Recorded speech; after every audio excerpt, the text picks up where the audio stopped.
Hello everyone, welcome to my channel DLED B.Ed academy. My name is Soumya. आज हम लोग देखेंगे समास पे 50 प्रश्न जो कि हर एग्ज़ाम में आए हुए प्रश्न हैं। ठीक है, हर एग्ज़ाम में ज़रूर 4-5 क्वेश्चन इसमें से पूछता है, चाहे वो कोई भी एग्ज़ाम हो। तो आते हैं, पहले प्रश्न को देखते हैं। किस समास के दोनों शब्दों के समानाधिकरण होने पर कर्मधारय समास होता है? कौन सा वो समास है, आपको नाम बताना है। द्विगु समास है, बहुव्रीहि समास है, द्वंद्व समास है या फिर तत्पुरुष समास है। तो तत्पुरुष समास है, जिसमें दोनों शब्दों के समानाधिकरण होने पर कर्मधारय समास तत्पुरुष समास होता है। ठीक है, चलिए आते हैं नेक्स्ट पे। समास का शाब्दिक अर्थ क्या होता है? संक्षेप करना, विग्रह करना या फिर विच्छेद करना या विस्तार करना। तो मैंने आपको पहले वीडियो में बताया था, समास बहुत अच्छे तरीके से मैंने पहले वाले वीडियो में बताया है, तो आप ज़रूर से देख लेना। समास का शाब्दिक अर्थ क्या हो गया? संक्षेप करना, जैसे छोटा करना। मान लीजिए कि ये लंबा रास्ता है, यहाँ पे कोई व्यक्ति है, ये छोटा रास्ता है। ठीक है, तो ये जो लंबा रास्ता है ये समास विग्रह हो गया। ये छोटा रास्ता है, इसे हम संक्षेप में कर दिए, तो इसी को हम क्या कहेंगे? ये संक्षेप हो गया, तो ये हम इसको कहेंगे समास। ठीक है, आते हैं तीसरे प्रश्न पे। दो या दो से अधिक शब्दों से मिलकर बने हुए नए सार्थक शब्दों को क्या कहते हैं? समास कहते हैं। आपको मैंने बता दिया ना कि पहले वाले वीडियो में बहुत अच्छे तरीके से मैंने बताया है। फॉर्मूला हमेशा याद रखना, 2+1। ठीक है, दो या दो से अधिक शब्दों से मिलकर जो नए शब्द का निर्माण होता है, ये नया शब्द है। ठीक है, तो इसी को हम क्या कहेंगे? समास कहेंगे। आते हैं चौथे प्रश्न पे।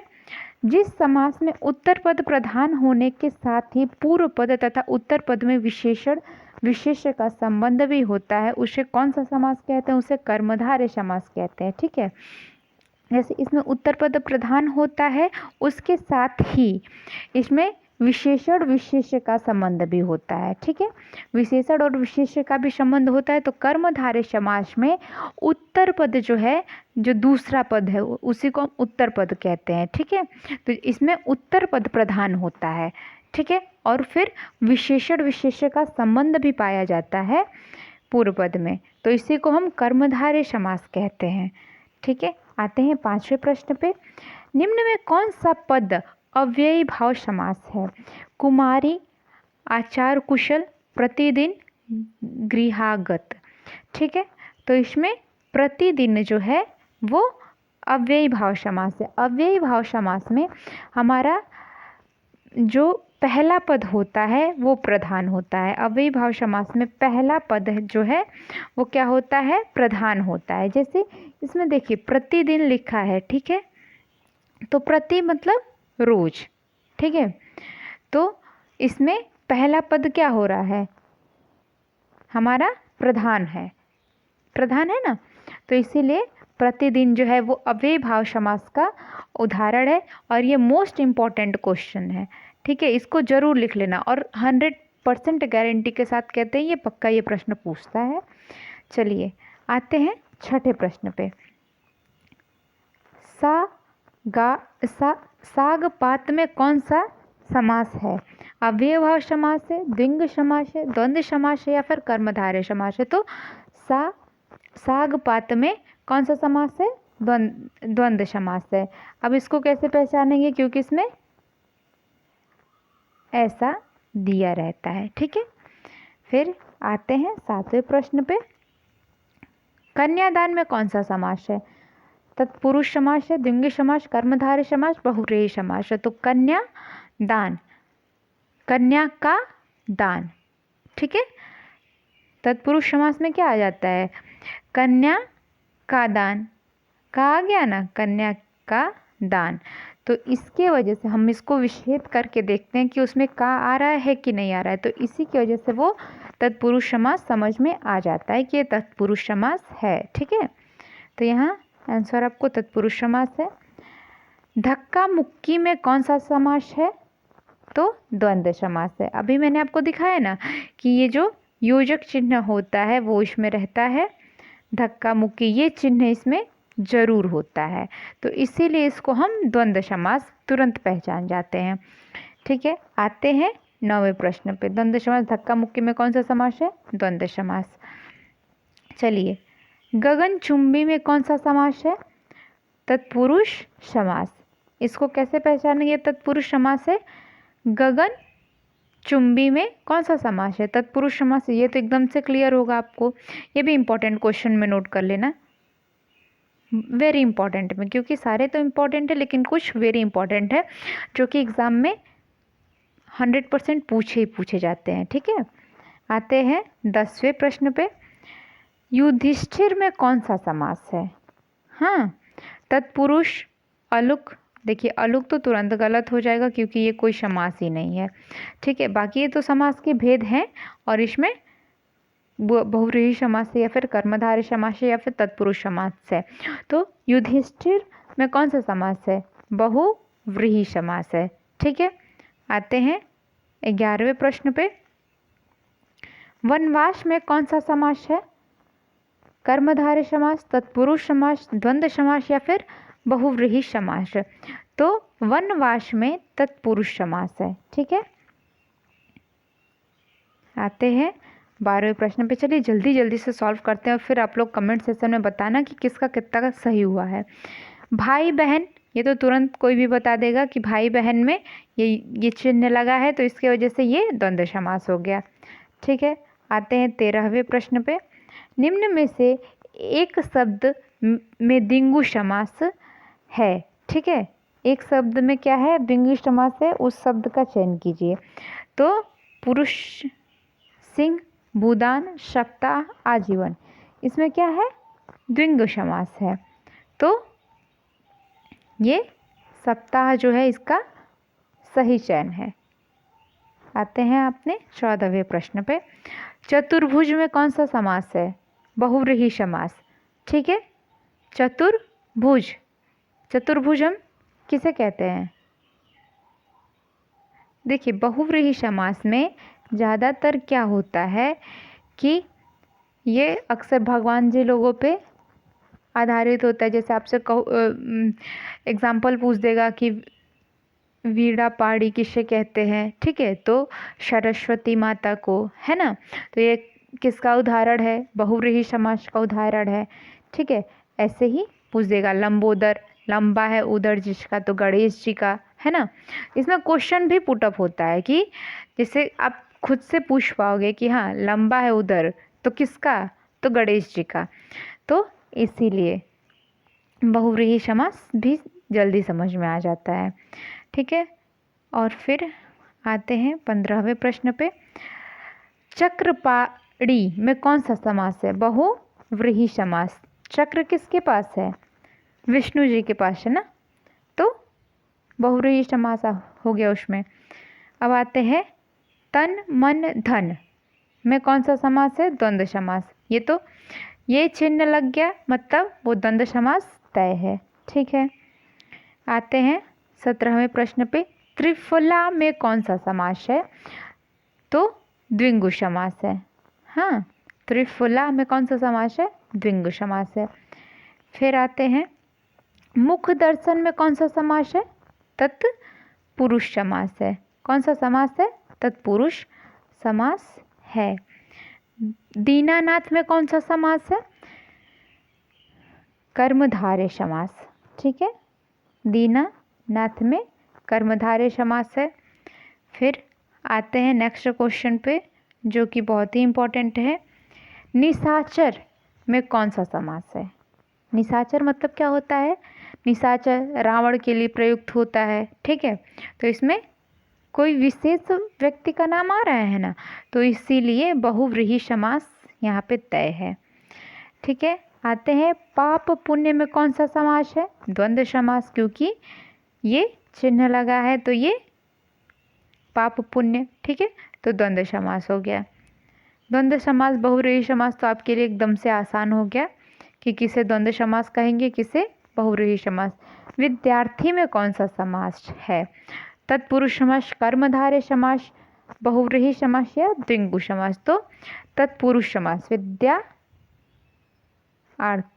ठीक है। विद्यार्थी में कौन सा समास है? तत्पुरुष समास है। नवग्रह में कौन सा समास है? द्विगु समास है। ठीक है। फिर आते हैं यहाँ द्विगु समास हमारा करेक्ट आंसर हो जाएगा। 24वें पे विशेषण और विशेष्य के योग से कौन सा समास बनता है? तो कर्मधारय समास। पहले पद में आपका यही पूछा था, पहले या दूसरे क्वेश्चन में, कि विशेषण, हाँ ये विशेषण और विशेष्य के योग से कौन सा समास होता है? कर्मधारय समास होता है। आते हैं 25वें प्रश्न पे, गौशाला में कौन सा समास है? तत्पुरुष समास। कैसे पता चला? गौ के लिए शाला, ठीक है, गौ के लिए शाला तो तत्पुरुष समास। हाँ, वो खुद ही आपको के लिए का ये सब आ जाएगा समझ में। तो ये तत्पुरुष समास में ऐसे ही प्रश्न उठते हैं। नरोत्तम में कौन सा समास है? द्वंद्व समास, तत्पुरुष समास, कर्मधारय समास, अव्ययीभाव समास। नरोत्तम में कौन सा समास है? तत्पुरुष समास है। ठीक है। आते हैं नेक्स्ट प्रश्न पे, पीताम्बर में कौन सा समास है? बहुव्रीहि समास। ठीक है, ये तो बहुव्रीहि समास एकदम से क्लियर है। पीताम्बर में कौन सा समास हो गया? बहुव्रीहि समास हो गया। आते हैं 28 पे, पंचवटी में कौन सा समास है? द्विगु समास है। ठीक है, पंचवटी में हमारा द्विगु समास हो गया। आते हैं 29वें, देशांतर में कौन सा समास है? तत्पुरुष समास। ठीक है। फिर 30वें पे, देवासुर में कौन सा समास है? द्वंद्व समास है। ठीक है, क्लियर हो गया, द्वंद्व समास। फिर आते हैं 31वें पे, जितेंद्रिय में कौन सा समास है? बहुव्रीहि समास, तत्पुरुष समास, कर्मधारय समास या द्वंद्व समास? जितेंद्रिय, हाँ, जीतने वाला, तो बहुव्रीहि समास है। फिर अन्यास में कौन सा समास है? नज समास है। ठीक है। और फिर आते हैं 33वें पे, परमेश्वर में कौन सा समास है? कर्मधारय समास। क्यों? क्योंकि इसमें विशेषण विशेष्य दोनों हैं। ठीक है, परमेश्वर, ठीक है, तो कर्मधारय समास होगा। देश प्रेम में कौन सा समास है? देश का प्रेमी, तो का आया ना, इसलिए तत्पुरुष समास। फिर आते हैं, जिस समास के दोनों पद प्रधान होते हैं, ठीक है, वहाँ पर कौन सा समास होता है? दोनों पद।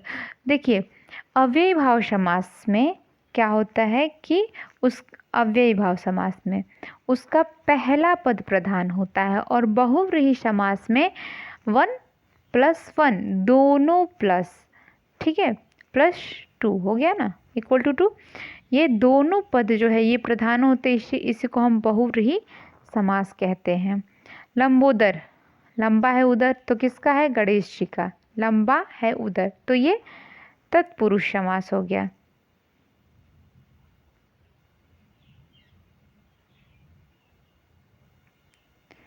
सुपुरुष में कौन सा समास है? कर्मधारय समास है। ठीक है, सुपुरुष विशेषण विशेष्य के योग से बना है, इसी की वजह से ये कर्मधारय समास है। दशमुख में कौन सा समास है? तो दशमुख किसका है? दशमुख हमारा रावण का था, तो इसी की वजह से बहुव्रीहि समास है। आते हैं 39 पे, चौराहा में कौन सा समास है? द्विगु समास। ठीक है, ये द्विगु समास जो है बेटा, ये अक्सर मतलब नंबरों को इंडिकेट करता है। चौराहा मतलब 4 राह, तो ये द्विगु समास हो गया। ठीक है। आते हैं फिर 40वें प्रश्न पे, आजन्म में कौन सा समास है? तो अव्ययीभाव समास। क्यों? क्योंकि इसमें प्रथम पद जो है ये क्या है? प्रधान है। आ जन्म मतलब हमेशा के लिए, तो इसीलिए ये अव्ययीभाव समास है। अव्ययीभाव समास का एक उदाहरण यथाशक्ति का सही विग्रह क्या होगा? शक्ति के अनुसार जो है यथाशक्ति का सही विग्रह होगा। यथाशक्ति का ये इम्पोर्टेंट क्वेश्चन है, ठीक है, लिख लीजिए आप लोग। ये अव्ययी भाव समास का एक उदाहरण, शक्ति के अनुसार को हम क्या कहते हैं? यथाशक्ति। चलिए आते हैं 42 प्रश्न पे। कौन सा शब्द बहुव्रीहि समास का उदाहरण है? पंचानन जो है ये किसका उदाहरण है? बहुव्रीहि समास का। आते हैं 43 पे। द्वंद्व समास का उदाहरण कौन सा है? रुपया पैसा, ठीक है, ये तो कोई भी, ये चौराहा काय का है? ये द्विगु समास का है। हाँ, पीताम्बर किसका है? पीला है अंबर, है ना, बहुव्रीहि समास। चलिए आते हैं द्विगु समास का उदाहरण कौन सा है? त्रिभुवन। दिन रात किसका हो जाएगा? दिन रात हमारा किसका होगा? ये द्वंद्व समास का हो जाएगा, और त्रिभुवन जो है ये द्विगु समास का हो जाएगा। आते हैं तो इसमें त्रिभुवन करेक्ट था। किस में सही समासिक पद है? दिवा रात्रि में, देवरात्रि होगा शायद। किस में सही समासिक पद है? तो देवरात्रि में, ठीक है, ये करेक्ट है। 46 पे। निम्नलिखित में कर्मधारय समास किसे कहते हैं? तो नीलोपतलम में जो है ये